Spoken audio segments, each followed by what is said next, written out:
Hey, hello students. Okay, again we are here to discuss the 10th standard second chapter. So what we discussed in the last class? So right, I think that we discussed in the last class about the preparation of the sodium hydroxide. Am I correct? Okay. Maybe we discussed about the chloralkali process, right? Okay. The preparation of sodium hydroxide NaOH by the chloralkali process. That was a very important question of that a portion. So that is very important even for the annual examination also. So now today we are going to discuss about the third preparation. Which is the first preparation? The first preparation is the NaCl, which is also known as the common salt. The second preparation is the sodium hydroxide. Now the third preparation we discussed about the baking soda. About the baking soda preparation and uses we already discussed in the last video only. Okay, in the class 8 we already discussed in that one. You can check out again one more time about our last video where we discussed about the preparation of the baking soda. Right, now why I written one more time the baking soda and the washing soda means to understand very easily. So that's the reason I written in both of them at the same time. Okay, then we know that the common salt is used to prepare many of the again salts are there. Now sodium hydroxide, in the preparation of sodium hydroxide, what we need? We needed the brine, right? The brine is nothing but, what is the brine? Brine is nothing but, it is the combination of sodium chloride and water. We already know that one. Okay, the brine is used in the preparation of the sodium hydroxide. That same brine which is used in the preparation of the sodium hydroxide is taken one more time in the preparation of the baking soda, right? In the preparation of baking soda, it is the brine, right? Consider the brine. So this brine is used in even the preparation of baking soda also. Now the brine left in sodium hydroxide preparation is added with carbon dioxide, and what is this? It is the ammonia, right? The brine left in the preparation of sodium hydroxide is added with carbon dioxide and ammonia to get sodium bicarbonate. What is sodium bicarbonate? Sodium bicarbonate nothing but baking soda. Baking soda is the common name, sodium bicarbonate is the chemical name, or is written by the chemical symbol as NaHCO3, where Na is the sodium, H is called as the bi, and CO3 is the carbonate, right? Or even you can call as sodium hydrogen carbonate also, both meaning are same. Okay, so this is nothing but baking soda. What is this? It is baking soda, and it is the NH4 means ammonia, Cl means chlorine, means it is the ammonium chloride. It is ammonium chloride. So we don't need ammonium chloride here. What we need? We only just need the sodium hydrogen carbonate or sodium bicarbonate. Now the sodium bicarbonate is prepared in the reaction. So we discussed already about the preparation and uses. Now why we chosen one more time, or why we referred one more time along with the sodium washing soda means, now what sodium hydrogen carbonate is formed or prepared, that sodium hydrogen carbonate is decomposed, right, to get the washing soda. Means in the preparation of washing soda we required baking soda. Means without baking soda washing soda cannot be prepared. Simple. Means the baking soda is used in the preparation of washing soda. Means how the washing soda is prepared. The washing soda is again called as, in scientifically it is called as chemically sodium carbonate or Na2CO3, right? Now baking soda is heated, right? Baking soda is heated, and the baking soda, the compound of baking soda decomposes to the carbon dioxide. Products are like the carbon dioxide, water, and what is this? This is the sodium carbonate. It is the sodium carbonate. Means we require baking soda in the preparation of the washing soda. Without baking soda, is it possible to prepare the washing soda? No, right? So means we required the baking soda decomposition in the preparation of the washing soda, Now we'll discuss about what are the uses of the washing soda there. In the examination, if this question asked means what is washing soda, how it is prepared, and write its uses. In the mode of this work only, he will ask the question. So what is washing soda? Washing soda is also known as the sodium carbonate, right? Na2CO3. Second step, preparation, right?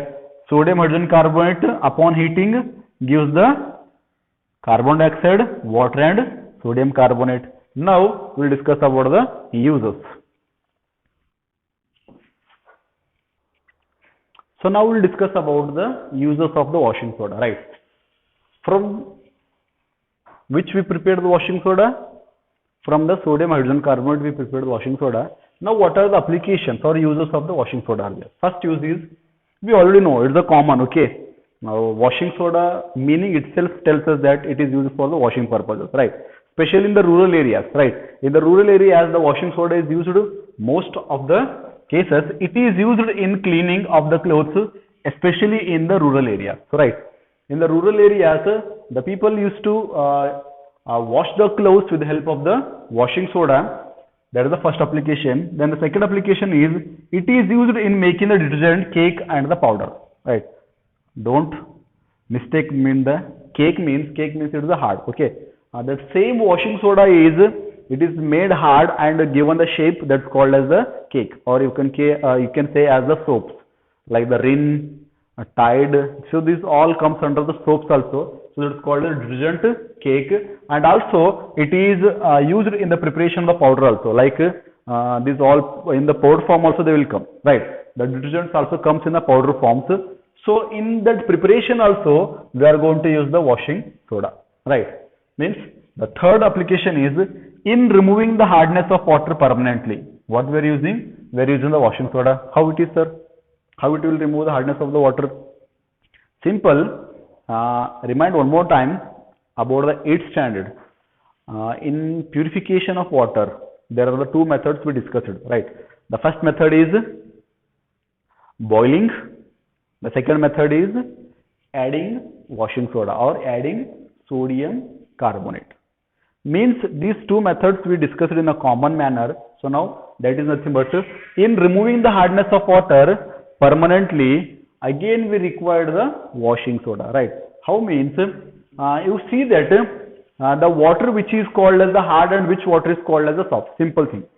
The water which is mixed with the most of the minerals, right? The salts and minerals, that water is considered as the hard water, and the hard water will not give the leather. The leathering effect will not be there in the hard water. Leathering means we say in commonly as when we are going to use the soaps means there should be the leather, means burug barbekri. Actually burug barbeku. Burug bandilla andre ನಾವು leathering ಹೊಂಟಿಲ್ಲ ಅಂತ ಹೋಗಬಹುದ್ರಿ. But during the hard water case, if you are using the soaps, right? Soaps are used to bathing purposes, but the detergents are used in washing purposes, right? So the hard water cannot be fit for soaps. They will not give the leather. But by the addition of the detergents, right? By the addition of the detergents, simple nothing but the washing soda, it can remove the permanent hardness of the water. And as a result, your clothes will be cleaned very easily. Whether the water is soft or hard, it will never mind. The detergents works in both conditions samely, right? But the soaps work only in soft water, not in hard water. But the detergents are effective in both the cases, in hard also and in soft also. That's the reason even the washing soda is used in the removing the permanent hardness of the water. Then your question is, sir, if the hard water is made soft water with the help of the washing soda, then is it possible or is it good to drink that water which is cleaned by the washing soda? No, it is not recommended to drink that water which is used by the washing soda. Means it can make the soft to the hard water, but that soft water which after the adding of the washing soda is not suitable for the drinking purpose. It only used for the washing purposes, right? That is the third application. Then the fourth application is, it is used in glass and paper industries. We know that why it is used in the glass and paper industries. There will be some of the color agents are going to remain on the glass and also the paper pulps. So to remove that dirtiness or to remove that the extra colorings, so we are going to wash by the washing soda. Means specially it is used in the all the cases only for the purpose of the washing, right? First is it is used in washing of the clothes, especially in the rural areas.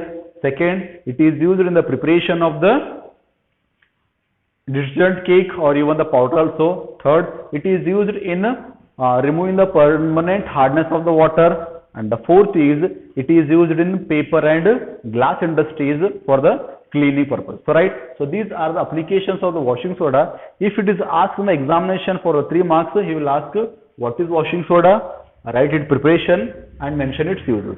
We already discussed about the preparation. So these are the 4 uses. If you written these 4 uses means, if it is asked, compulsory you will get the 3 marks, right? So that will become the full answer for the washing soda.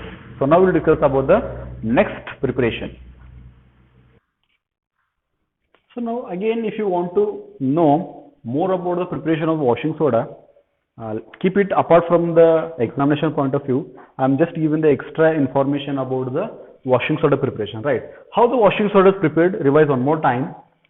That is, when sodium hydrogen carbonate is heated, upon heating the sodium hydrogen carbonate decomposes to the carbon dioxide, water and sodium carbonate, right? So this is the method of preparation of washing soda, right? We discussed about this reaction. This reaction is enough for to write in the examination if it is asked the preparation. So right, it is apart from the examination point of view. Take the extra knowledge. Okay. The sodium carbonate obtained in the reaction, right? The sodium carbonate obtained in this reaction is called as anhydrous or hydrated. Hydrated is nothing but addition of water. Anhydrous means it is the absence of water here. Okay, simple. The carbon, that is the sodium carbonate which is obtained in the preparation of washing soda, this sodium carbonate is the dry, which is occurred in a dry form because of the absence of hydrogen, right? Because of the absence of the water, the obtained sodium carbonate is the dry. That's the reason. Even this sodium carbonate is called as soda ash. Another name of this sodium carbonate which is present in a dry form called as the soda ash or even anhydrous sodium carbonate. Then if it is anhydrous sodium carbonate that is not suitable for in the preparation of the washing soda, means we have to convert this anhydrous to the hydrous form. So same, take the sodium carbonate one more time. Sodium carbonate by the addition of 10 molecules of water. If you are adding the hydrogen, it becomes hydrated. Now it is the anhydrous sodium carbonate. It is added with the water, means we are adding the hydrogen. It becomes the hydrated. So now again we will form same result, Na2CO3 into 10 molecules of water. So now this sodium carbonate or now this washing soda is called as hydrated. It is called as hydrated sodium carbonate.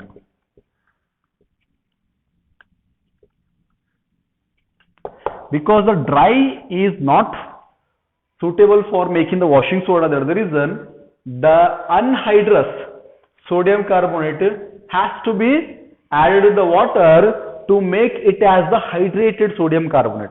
Read it one. It one even can also be read as sodium carbonate. What is the name of this compound? Sodium carbonate. How to count the 10 in the science? 10 are known as decane, right? A deca. So means even we say that there are the deca molecules of the hydrated are there in the sodium carbonate, right? So this is the preparation of hydrated sodium carbonate when the dry or soda ash is prepared in the preparation of the washing soda. I hope you understood this one. Okay. So now we'll discuss about the next preparation. Again, to understand more about the hydrated salts and unhydrated salts, what we got the hydrated salt in the last example is that we got there Na2CO3 into H2O, right? What is the name of this compound? We can call it as a sodium carbonate decahydrate. Understood? Sodium carbonate, 10 means deca. If you are adding the hydrogen means it becomes hydrate, right? So that is the compound what we got. Before that was the anhydrous, then after the addition of the water that becomes the hydrated, right? If any, okay, what are the water of the crystallization means many salts contain water molecules, right? Always the salts will not get in a dry forms. Even many salts, they contain the water molecules. That's why the reason those salts are called as the hydrated salts. If any salt contain the water molecule, right, those all salts are has been or they should be called as the hydrated salt compulsory. If they do not contain the water means they should be called as the anhydrous salt. Take an example. One more here. Copper sulfate, right? It is one kind of a salt. H2O, right? What is this one? It is the copper sulfate. The copper sulfate which is here is a hydrated or unhydrated. Do you know? It's hydrated because there is a water molecule is there. What our definition is telling? Any salt containing water molecule, they should be called as the hydrated salt. It is a salt molecule. It is a salt which contain the 5 molecules of water. Then the copper sulfate should be called as hydrated salt, right? It should be called as the hydrated salt. And if you want to remove this hydrated salt or if you want to remove this water, what you need to do here? Simple. Heat karo. Heat the copper sulfate hydrated salt. Right. What is the name of this compound? How to name this one? Name copper sulfate. 5 means how much? 5 means pentahydrate. Copper sulfate, 5 means penta, H2 means hydrate. So copper pentahydrate upon heating will convert into copper sulfate because the water molecule will be vaporized.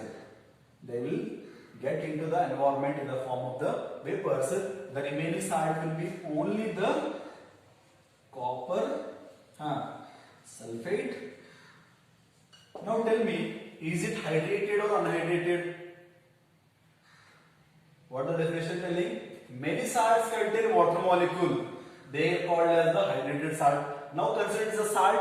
Whether the salt contain any amount of water molecule? No, it do not contain any amount of water molecule. Then it is called as the anhydrous salt or the anhydrous copper sulfate solution. If you don't know the counting means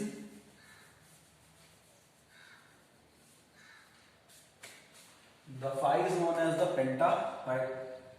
If you don't know means right here.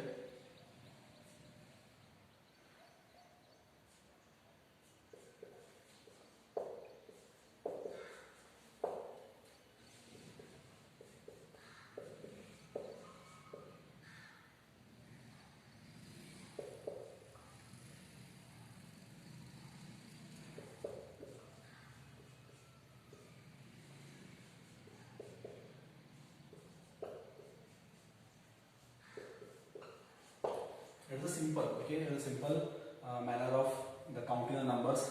Methane, pro, but, pent, hex, sept, octon, dec. Okay, so there are the countings. So how we say 1, 2, 3, 4, 5, 6 like that, na? So in the science we are going to tell in the form of methane, pro, but, pent, hex, sept, octon, dec. So right, 5 means the pentane. So copper sulfate, 5 means the penta. H2O means the hydrate. So this is about the water of crystallization. The water of crystallization tells us that, what does it tell us? If any salts containing water molecule, they should be called as the hydrated salts. And how to remove that hydrated salt into anhydrous salt? Simple. What you need to do? Heat them. Then they are called as the unhydrated salts. So means simple. While we are preparing the washing soda, right? While we are preparing the washing soda, which washing soda we got? Sodium carbonate. That is the anhydrous. So now that has to be hydrated with the addition of the 10 molecules of the water. So now we'll discuss again one more very important preparation. So discuss it. So now one of the very important preparation of your syllabus. This question was asked many times in annual examination. Okay, plaster of Paris. One of the very important questions for your annual examination. So now, how the plaster of Paris is prepared, right? Why it is named as the plaster of Paris? Because it was first discovered in the, or first prepared in the Paris, right? The reason it has been called as plaster of Paris, right? Then how this plaster of Paris is prepared, right? So this is the calcium sulfate. What is the name of this compound? Calcium sulfate, CaSO4. When the CaSO4 is mixed with the water, right? What is the name of this one? Is it the hydrated salt or unhydrated salt? Yes, it is the hydrated salt. When the calcium sulfate is added with the water, right? So now this compound is called as a gypsum. When the calcium sulfate is mixed with, on mixing the plaster of Paris with water, right, the gypsum is obtained. So now, if when the gypsum is formed, heat the gypsum at the temperature of 373 K, right? Then you are going to form the plaster of Paris. The name of this plaster of Paris is calcium sulfate, or write in this form, calcium sulfate hemihydrate. It has to be called as calcium sulfate hemihydrate, nothing but the plaster of Paris. Actually, the plaster of Paris is nothing but it's occurred in the powder form. So then after you have to mix, how we are going to mix the cement? In the same form you have to mix the plaster of Paris also, right? The powder is mixed with the water. So now we make the mixture. So when it is make the mixture, right, that mixture we are going to call as the gypsum. So now upon heating the gypsum, it is going to become the hardened solid. That hardened solid is called as the plaster of Paris, right? So now what are the applications of this plaster of Paris? You are very familiar with the plaster of Paris applications. If you want to know the applications of the plaster of Paris in the construction site, right? When you are constructing your houses, what happens means to fill the gaps in your walls, right? Whenever walls get the gaps or holes will be there in your walls, on that condition you are going to insert the plaster, right? That plaster is going to fill into that gap to make that wall as again neat and clean. So even inside all the coating is done by the plaster only, so that all plaster is the plaster of Paris only. Even sometimes what happens means during the accidental cases, right? During the accidental cases, even our bones will be breaking there, or our bones will be dislocated there, right? So during that one, the doctor is to put the plaster on our bones, right? So what is the need of the putting the plaster means to again bring the bones in this original position. So many applications we have of the plaster of Paris. So we will discuss now one by one about the applications of plaster of Paris.